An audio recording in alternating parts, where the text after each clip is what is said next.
A very warm good morning to all of you. Welcome to analytic science. आज की CTET special class में हम बात कर रहे हैं हेटरोट्रॉपिक न्यूट्रिशन के बारे में।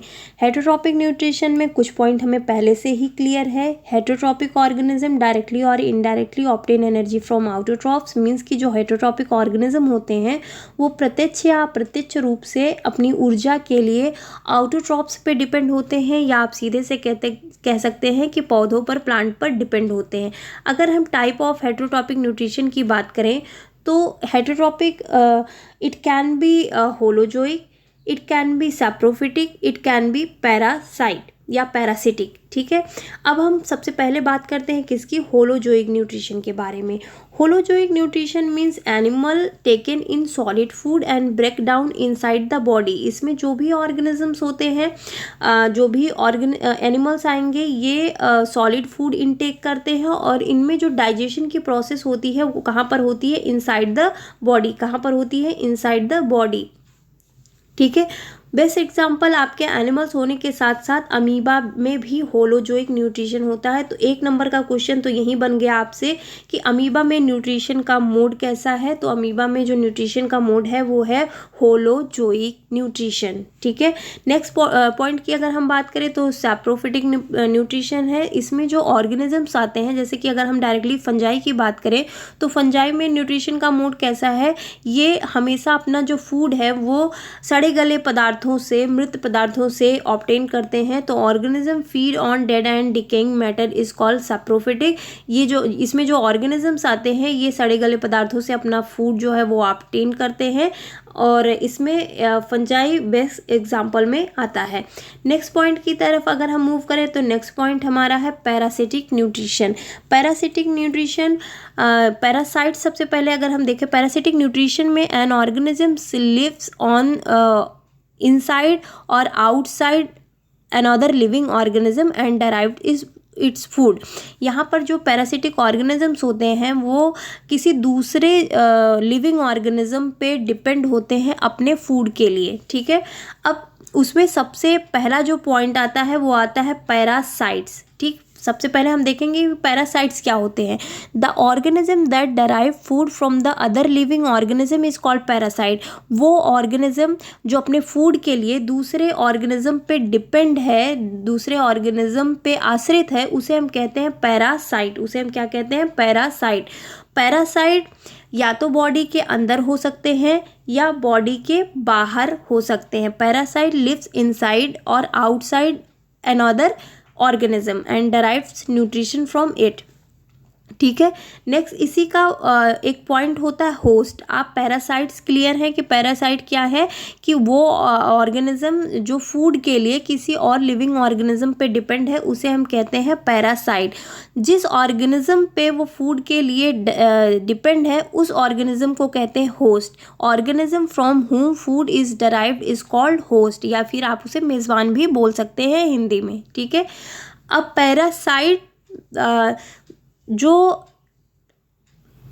पैरासाइट्स होते हैं जब वो होस्ट में डिजीज़ कॉज करते हैं तो उसे हम एक और टर्म से जानते हैं, कहते हैं उसे हम पैथोजन। तो आपसे डायरेक्ट पूछा जा सकता है कि पैथोजन क्या होते हैं, व्हाट इज़ अ पैथोजन। तो आपको बताना है the parasite that cause disease in the host is called pathogen. Parasites जो डिजीज़ कॉज करते हैं कहाँ पर, आपके होस्ट में, उसे हम कहते हैं पैथोजन।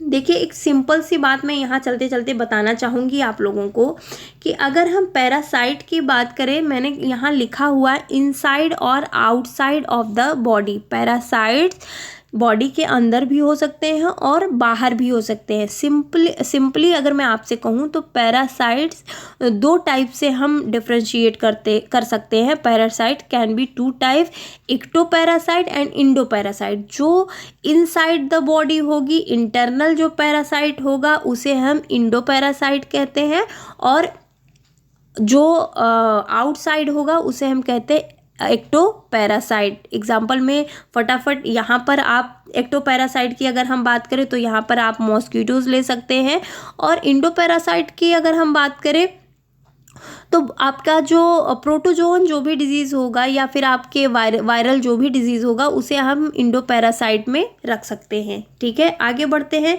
आगे बढ़ेंगे तो हमारा है nutrition in animal. Nutrition in animal direct यहाँ पर क्यों लिखा हुआ है, क्योंकि इसके पहले हमने जो हेटेरोट्रॉपिक न्यूट्रिशन में फर्स्ट पॉइंट हम लोगों ने पढ़ा है वो है होलोजोइक न्यूट्रिशन। कैसा है होलोजोइक न्यूट्रिशन? वहाँ मैंने आप लोगों से कहा कि अगर होलोजोइक न्यूट्रिशन की बात करें तो अमीबा और एनिमल्स बेस्ट एग्जाम्पल हैं किसके लिए? होलोजोइक न्यूट्रिशन के लिए। तो न्यूट्रिशन अगर होलोजोइक है तो हम जियो में या फिर अमीबा में न्यूट्रिशन की प्रोसेस की अगर हम बात करें या एनिमल्स की अगर हम बात करें तो 5 स्टेप में कंप्लीट होता है। पहला है इंजेशन, दूसरा है डाइजेशन, थर्ड है एब्जॉर्प्शन, फोर्थ है आपका एसिमिलेशन और नेक्स्ट आपका है एजेशन या फिर आप इसे एक्सक्रिएशन भी बोल सकते हैं। तो चलिए एक एक करके फटाफट देख लेते हैं। सबसे पहले अगर हम बात करें इजेशन प्रोसेस की तो आपके फूड को, आपका जो भी खाद्य पदार्थ है उसे माउथ के अंदर, मुंह के अंदर रखने की जो प्रोसेस होती है उसे हम कहते हैं इजेशन। डाइजेशन प्रोसेस की अगर हम बात करें तो फूड जो आपका कॉम्प्लेक्स फॉर्म में था, जो भी कुछ सॉलिड आपने खाया है, जब ये कन्वर्ट हो जाता है ग्लूकोज में तो इस प्रोसेस को हम नाम देते हैं डाइजेशन का। एब्जॉर्प्शन प्रोसेस की अगर हम बात करें, जो आपका डाइजेस्टेड फूड है वो बॉडी में आपकी स्मॉल इंटेस्टाइन उसे एब्जॉर्व करती है या अवशोषित करती है। नेक्स्ट प्रोसेस की अगर हम बात करें तो नेक्स्ट प्रोसेस आपका एसिमिलेशन। यहाँ पर आपके ब्लड में आपका डाइजेस्टेड फूड ग्लूकोज के फॉर्म में आकर मिक्स हो जाता है। नेक्स्ट प्रोसेस है आपका एजेशन, जिसे आप उत्सर्जन या बहिर्गमन बोल सकते हैं।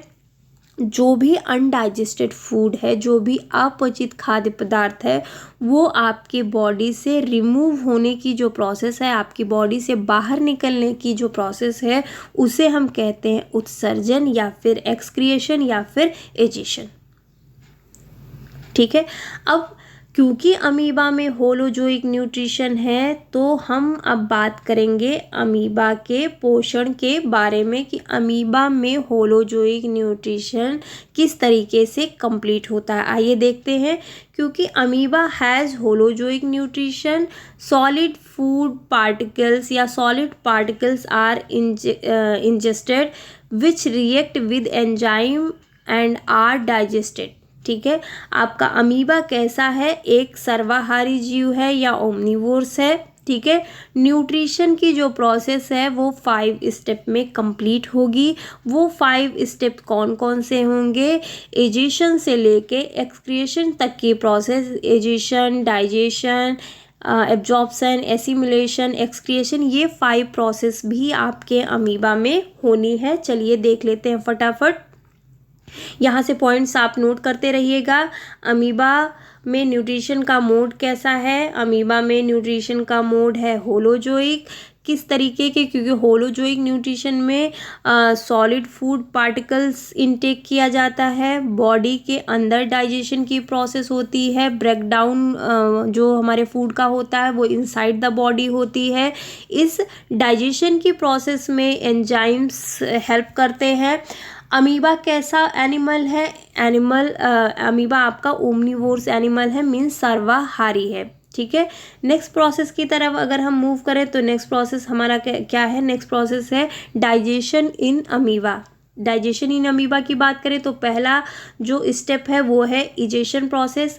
Food is capture by finger like extension from the cell surface is called pseudopodia. यहाँ से सबसे इम्पॉर्टेंट क्वेश्चन जो आपको मिल सकता है वो है व्हाट इज अ सीडोपोडिया। तो आपको बताना है कि सीडोपोडिया फिंगर लाइक एक्सटेंशन है किसका? आपके अमीबा का। इसका फंक्शन क्या है? What is a function of pseudopodia? Pseudopodia का कार्य क्या होता है? ये फूड को कैप्चर कर रहा है। ठीक है, साथ ही साथ अमीबा का एक और फंक्शन है जो आपके लिए जानना जरूरी है। ये जो सीडोपोडिया है इसे फॉल्स फीट ऑफ अमीबा भी बोलते हैं, क्योंकि ये अमीबा के मूवमेंट में भी हेल्प करता है। तो इस वजह से आपके सीडोपोडिया का 2 फंक्शन है, 2 कार्य है, ये आपको हमेशा याद रखना है। एक तो ये फूड कैप्चरिंग प्रोसेस में मदद करता है, साथ ही साथ जो अमीबा का मूवमेंट है वो किसके थ्रू होता है, with the help of pseudopodia. Pseudopodia को फॉल्स फीट ऑफ अमीबा के नाम से भी जानते हैं। फिंगर लाइक एक्सटेंशन है आपके अमीबा का, क्योंकि अमीबा का अपना कोई पर्टिकुलर स्ट्रक्चर नहीं होता। इसका जो सेल सरफेस आप देख रहे हैं यही आपका फॉर्मेशन करता है किसका, सीडोपोडिया का। ठीक है, अब आप यहाँ देख रहे हैं कि ये फूड पार्टिकल है, ये अमीबा का अपना कोई पर्टिकुलर स्ट्रक्चर है नहीं। जब अमीबा मूव करता है तो फॉर्मेशन होता है सीडोपोडिया का, एक फिंगर लाइक एक्सटेंशन फॉर्म हो जाता है सेल सरफेस से। तो ये सीडोपोडिया फूड पार्टिकल को अपने अंदर ले रहा है। यहाँ आप देख सकते हैं फूड पार्टिकल सीडोपोडिया के अंदर जा रहा है, बाद में सीडोपोडिया आपस में फ्यूज हो रहा है। जैसे ही सीडोपोडिया आपस में फ्यूज होता है फॉर्मेशन होता है किसका, फूड वैक्यूल का। और फूड पार्टिकल्स कहाँ जा रहा है, आपके अमीबा के इनसाइड द बॉडी। और यहाँ आप देख रहे हैं बॉडी के अंदर डाइजेशन की प्रोसेस हो रही है। चलिए जल्दी जल्दी से बात कर लेते हैं। सेकेंड प्रोसेस है आपका डाइजेशन। डाइजेशन इन अमीबा, यहाँ से इंपॉर्टेंट पॉइंट्स आप लोगों को देखने को मिल सकता है। देखिए आपके यूनिसेलुलर ऑर्गेनिज्म की अगर हम बात करें तो unicellular organism digestion is intracellular. ठीक है, आपसे अगर पूछ लिया जाए कि यूनिसेलुलर ऑर्गेनिज्म में डाइजेशन की प्रोसेस कैसी होती है, तो डाइजेशन की प्रोसेस होती है इंट्रासेलुलर। इंट्रासेलुलर का मतलब क्या होता है कि digestion within the cell हो रहा है, इनसाइड द फूड वैक्यूल हो रहा है। ठीक है, अब यहाँ आप देख भी सकते हैं कि डाइजेशन की प्रोसेस कहाँ हो रहा है, फूड वैक्यूल में हो रहा है, इनसाइड फूड वैक्यूल, या फिर आप कह सकते हैं विद इन द सेल। एक कोश के जो भी जीव होते हैं उसमें भोजन जो है वो कहाँ पर, सेल के अंदर अंतर कोशिकीय पाचन होता है, या आप कह सकते हैं इंट्रासेलुलर डाइजेशन आपके यूनिसेलुलर ऑर्गेनिज्म में होता है। नेक्स्ट पॉइंट की तरफ मूव करते हैं। नेक्स्ट पॉइंट है आपका एब्जॉर्प्शन। ठीक है, नेक्स्ट पॉइंट क्या है आपका, एब्जॉर्प्शन। अगर हम आपके अमीबा की बात करें, अमीबा में एब्जॉर्प्शन की प्रोसेस कैसे हो रही है, the digested food diffuse into the cell cytoplasm. ठीक है, पचा हुआ जो भोजन है वो कोशिका द्रव्य में विसरित हो जाता है। एब्जॉर्प्शन प्रोसेस में जो डाइजेस्टेड फूड है वो सेल में ही क्या हो जा रहा है, सेल में पूरी तरीके से एब्जॉर्ब हो जा रहा है। नेक्स्ट प्रोसेस की अगर हम बात करें तो नेक्स्ट प्रोसेस है आपका एसिमिलेशन। नेक्स्ट प्रोसेस क्या है आपका, एसिमिलेशन। एसिमिलेशन में जो एब्जॉर्ब न्यूट्रिएंट हैं वो बॉडी के ग्रोथ, रिपेयर और स्टोरेज के लिए यूज हो जा रहे हैं। ठीक है, जो एसिमिलेशन प्रोसेस है उसमें जो भी एब्जॉर्ब न्यूट्रिएंट हैं, जो आपका न्यूट्रिएंट एब्जॉर्ब हो चुका था, तो एसिमिलेशन प्रोसेस में क्या हो रहा है, एसिमिलेशन प्रोसेस में एब्जॉर्ब जो न्यूट्रिएंट है, जो एब्जॉर्ब पोषक तत्व हैं, उनका उपयोग जो है बॉडी के ग्रोथ के लिए, विकास के लिए, रिपेयर होने के लिए, मरम्मत के लिए और स्टोरेज के लिए काम कर रहा है। ठीक है, नेक्स्ट पॉइंट की तरफ अगर हम मूव करें, नेक्स्ट पॉइंट आपका क्या है, नेक्स्ट पॉइंट है आपका एक्सक्रिएशन या एजिशन। अमीबा में जो अनडाइजेस्टेड फूड है वो बॉडी से एक्सपेल आउट हो रहा है या रिमूव हो जा रहा है। ठीक है, जो अनडाइजेस्टेड फूड है वो बॉडी से क्या हो रहा है, रिमूव हो जा रहा है, और इस प्रोसेस को हम कहते हैं excretion process in amoeba. Class आपको पसंद आई हो अगर तो लाइक सब्सक्राइब करना बिल्कुल ना भूलें। ठीक है, और साथ ही साथ मैं आप लोगों को यहाँ बताते हुए चलूँ कि आपका जो नेक्स्ट टॉपिक है वो है nutrition in animal. Nutrition in animal पे हम लोग बात करेंगे आज 4 बजे, और तब तक वेट करिए, अपना ख्याल रखिए और पढ़ते रहिए। बस 1 घंटे आप अपनी क्लास को दीजिए। 15 मिनट की क्लास है और 15 मिनट आपके रिवीजन में जाएगा, और 15 मिनट आप यूज करिए किसके लिए, प्रीवियस ईयर के लिए, जो हम जल्दी ही लेकर आने वाले हैं। तब तक आप अपना ख्याल रखिए।